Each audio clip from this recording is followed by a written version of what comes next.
तो सिंपली अगर आज की डेट में अगर आप हो तो कुछ टाइम नवरात्रों वाला खाना खाना चालू कर दो, हल्का खाना खाना चालू कर दो, फ्राइड नहीं खाना। तो यहाँ पर थोड़ा टाइम सात्विक खाना चालू कर दो। जैसे थोड़ा बहुत सीज़न ठीक हो गया, पीक पे चला गया, तो आप थोड़ा थोड़ा धीरे धीरे करके स्टार्ट कर सकते हो।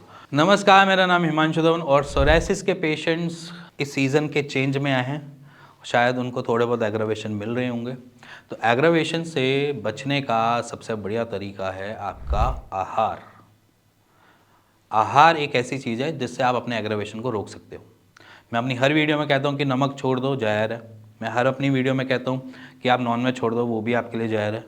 बट आप इस मौसम में जाते ही कुछ ना कुछ अलग चीज़ें खाना स्टार्ट कर देते हैं, क्योंकि इन दिनों में हमारे सीजनल चेंज के हिसाब से हमारी सब्जियां में भी चेंजेस आ जाते हैं, जिसकी वजह से कभी कभी हमारी बॉडी अलग तरीके से हर चीज़ को एक्ट करने की कोशिश करती है, या जैसे मैं बोलूँ कि हमारी इम्यूनिटी उस पर एक्ट करने की कोशिश करती है।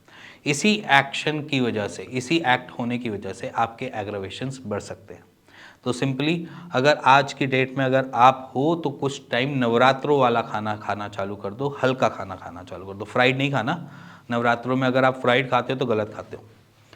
तो यहाँ पर थोड़ा टाइम सात्विक खाना चालू कर दो। जैसे थोड़ा बहुत सीज़न ठीक हो गया, पीक पे चला गया, तो आप थोड़ा थोड़ा धीरे धीरे करके स्टार्ट कर सकते हो।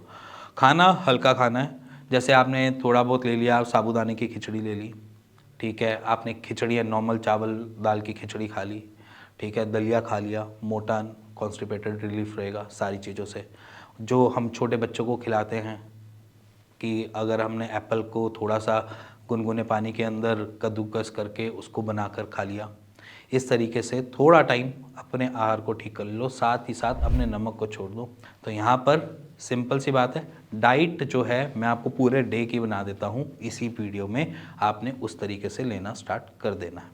देखो, उस मॉर्निंग का टाइम होता है हमारा, ठीक है। जैसे हम उठते हैं बेड से तो फ्रेशन अप होने जाते हैं। तो हम फ्रेशन अप होने के बाद, या अगर आपको फ्रेशन अप चाय पीने की आदत है कि चाय पी कर जाते हो या गर्म पानी पी के जाते हो, गर्म पानी पी के जाते हो तो वेल एंड गुड है, कोई दिक्कत नहीं है। अगर आपको चाय पीने के बाद मोशन आती है तो वो गलत है। तो जहाँ पर आप चाय पी रहे हो तो उसकी जगह आप गर्म पानी पी लो। गर्म पानी पीकर कोशिश करो कि मोशन करने की, जिससे आपकी कॉन्स्टिपेशन रिलीफ रहे और आपको दिक्कतें ज़्यादा ना बने। तो गर्म पानी पियो और अपना फ्रेशन अप होकर आ जाओ। देन उसके बाद बारी आती है हमारी ब्रेकफास्ट की। ब्रेकफास्ट में आप कुछ हल्का खाना खा लीजिए, जैसे कि खिचड़ी वगैरह खा ली, या फिर कुछ आपने साबूदाने की खिचड़ी खा ली, या फिर आपने थोड़ा हल्का खाना खा लिया जैसे कि पोहा खा लिया। बट ध्यान रखो, इन सारी चीज़ों में नमक जो है वो सेंधा नमक को स्प्रिंकल करके खाना है, डाल के नहीं खाना, स्प्रिंकल करके खाना है। मतलब आपकी जो नमक है उसको हम थोड़ा सा कम कर देंगे, जिसकी वजह से एग्रावेशन बढ़ने के चांसेस कम, बल्कि आपको ठीक करने के चांसेस बढ़ जाएंगे। तो जहाँ पर है कि आपने इन दिनों में नमक डाल के नहीं खाना, सेंधा नमक या लाहौरी नमक डाल के नहीं खाना, स्प्रिंकल करके खाना है। तो स्प्रिंकल करने का मतलब ये है कि आपका बिना नमक के खाना बना और उसके ऊपर आपने थोड़ा सा नमक स्प्रिंकल करके खा लिया, ठीक है। और इसी के साथ आप जो थोड़ा बहुत अगर आप अलग उसमें जाएं तो आप पोहे के अलावा थोड़ा सा जो व्हीट ब्रेड आती है उसको थोड़ा सा ले सकते हैं। ब्रेड थोड़ा सा, क्योंकि मैं बटर भी नहीं कह सकता क्योंकि बटर के अंदर ऑलरेडी नमक होता है, इसलिए बटर नहीं खाना। नॉर्मल ब्रेड थोड़ा सा मिल्क के साथ ले लिया, थोड़ा सा मिल्क, ऐसा नहीं है कि आपने मिल्क पूरा भर के ले लिया, थोड़े से मिल्क के साथ ले लिया। फ्रूट्स वगैरह खा लिए, थोड़ा सा बनाना वगैरह खा लिया, या फिर एप्पल वगैरह खा लिया, कोई भी फ्रूट्स खा लिए, ठीक है। तो ये सारी चीज़ें आप ब्रेकफास्ट में कर सकते हो। उसके बाद बारी आ जाती है हमारी एक लंच टाइम की। जब हम ऑलमोस्ट कोई ऑफिस में है, कोई घर पे है, कोई कहाँ है, तो यहाँ पर कोशिश करो कि आपने खाने के अंदर सब्जी रोटी वगैरह सब कुछ लेना है, बट उसके अंदर सॉल्ट कम लेना है। और जैसे पनीर वगैरह वाली चीज़ें नहीं खानी। डेयरी प्रोडक्ट्स हम थोड़ा सा बंद करवाते हैं। जैसे मैंने ब्रेकफास्ट में बोला कि थोड़ा से कप में दूध पीना है, पूरा भर के दूध नहीं पीना, वैसे ही यहाँ पर भी हम डेयरी प्रोडक्ट्स को थोड़ा बंद करा दें, क्योंकि हैवी टू डाइजेस्ट होता है। तो यहाँ पर पनीर वगैरह मत लो, कोई सी भी दाल ले लो जिसमें दाल और पानी दोनों बराबर हो। मतलब ऐसा ना हो कि दाल बहुत ज़्यादा गाढ़ी गूढ़ी बनी हुई हो, ऐसी दालें मत खाना। थोड़ी सी दाल और साथ में रोटी ले ली, साथ में कोई सी भी आपको जो सब्ज़ी पसंद है वो ले सकते हो। ज़्यादा बेटर करो तो ग्रीन वेजिटेबल पे थोड़ा सपोर्ट करो, क्योंकि उससे आपकी बॉडी को बहुत सारी अलग अलग चीज़ें मिल जाती हैं, विटामिन ए, B12 वगैरह थोड़ी थोड़ी चीज़ें हमारी कवर हो जाती है। और यहाँ पर कोशिश करो हाई फाइबर डाइट लो। हाई फाइबर डाइट में मतलब कि आपने थोड़ा बहुत कैबेज भी ले ली, थोड़ी बहुत आपने कोई सब्जी ड्राई ले ली, आलू गोभी की सब्ज़ी ले ली, कोई भी ऐसी सब्ज़ी ले सकते हो। बट इसमें एक चीज़ का ध्यान रखना, खाना चाहे जब मर्जी खाओ, जैसा मर्जी खाओ, बट उसके अंदर आपने नमक जो है वो स्प्रिंकल करके खाना है, वो भी सेंधा नमक स्प्रिंकल करके खाना है, उसके अंदर नमक डाल के नहीं खाना। अब बहुत सारी हमारे पास पेशेंट्स आते हैं, कहते हैं कि घर पे खाना बनेगा कैसे और खाएंगे कैसे। देखो थोड़ा सा तो हमें इस सारी चीज़ों पे ध्यान देना पड़ेगा। नहीं बनता अब तक तो थोड़ा सा बनाने की कोशिश करो, क्योंकि वो आपके लिए ही बेटर की चीज़ है। हमें क्या, हमें फ़र्क क्या पड़ता है अगर आप खाओ ना खाओ तो, बट चीज़ें तो आपकी बेटर तरीके से जाएंगी। मैं ये चाहता ही नहीं कि आपको सोरासिस में दवाइयों की भी ज़रूरत पड़े, मैं तो चाहूँगा कि आप सोरासिस ऐसे ही रिकवर कर लो। तो सिंपल सी बात है, अगर हमने डाइट पे फोकस कर लिया ना तो आधा सोरासिस वहीं पे बैठ जाता है। आप चाहे जिस मर्जी की भी आप वीडियोस देख लो, जहाँ मर्जी की भी वीडियोस देख लो, जिसने डाइट को अपने कंट्रोल कर लिया ना, उसने अपने सोरासिस को काबू कर लिया। इसीलिए यहाँ पर भी मैं सेम वही प्लेटफॉर्म बोलूँगा या वही लाइन बोलूँगा दोबारा से, कि अगर आप खाना कुछ भी लें, आपने सेंधा नमक स्प्रिंकल करके खाना है, डाल के नहीं खाना।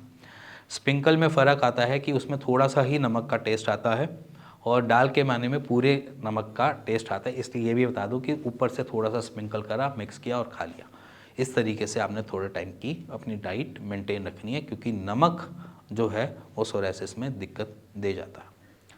ठीक है, ये एक हो गया आपका लंच की, कि आपने क्या कर सकते हो। अब इसके बारे बात आती है हमारी, बीच में कभी भी ब्रंच वगैरह में मन करता है खाने पीने का या कुछ ऐसा करने का। आज की डेट में तो वैसे बहुत वैरायटी है, जैसे कि आज की डेट में व्हीट मोमोज़ वगैरह मिल जाते हैं या बहुत सारी चीज़ें मिल जाती हैं, या सूप वगैरह पी सकते हैं। तो बीच वाले टाइम में आप कोशिश करें कि आप सूप वगैरह, वेजिटेबल सूप पी सकते हैं, या अगर आपको मोमोज़ खाने का मन है तो विदाउट मैदा, व्हीट बेस्ड जो मोमोज़ आते हैं कम सॉल्ट वाले, वो घर में बनाकर आप ले सकते हैं, कोई दिक्कत नहीं है। थोड़ा बहुत तो टेस्ट मिले ना, अब ऐसा तो है नहीं कि टेस्ट के बिना हम खा लें। तो सिंपली वहाँ पर आप कम नमक बनाकर अपने मोमोज़ घर में व्हीट वाले बनाकर खा सकते हैं। इडली वगैरह खा सकते हैं इस मोमेंट पे, कि सिर्फ इडली ले ली, इडली के साथ सांभर वगैरह नहीं लिया, गरी की चटनी होती है उसके साथ थोड़ा सा नमक लेस कर लिया, नमक हटा दिया उसमें से, कम कर दिया, हल्का सा लिया और ऊपर से स्प्रिंकल करके खा लिया, इडली खा सकते हैं। तो ये आपकी ब्रंच की बारी आ जाती है।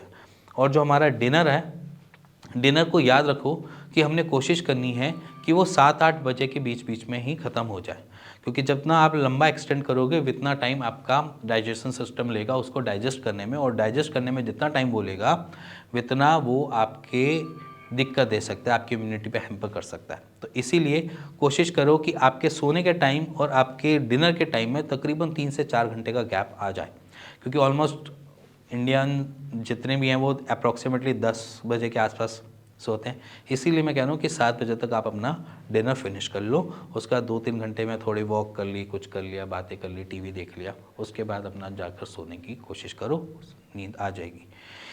और इस बीच में जो आपका डिनर है वो सेम एज इट इज़ आपके लंच की तरह चलेगा, उसमें कोई चेंजेस नहीं आएंगे, वही स्प्रिंकल करके खाना, रोटी ले सकते हो। चावल अवॉइड है दोनों मील में।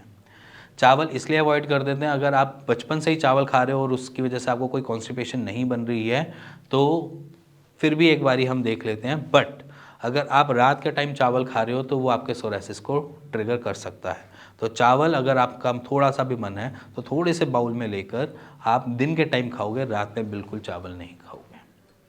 रात के टाइम में चावल बैन है, दिन के टाइम थोड़े से बाउल में रखकर थोड़े से चावल खा सकते हो लंच टाइम पे।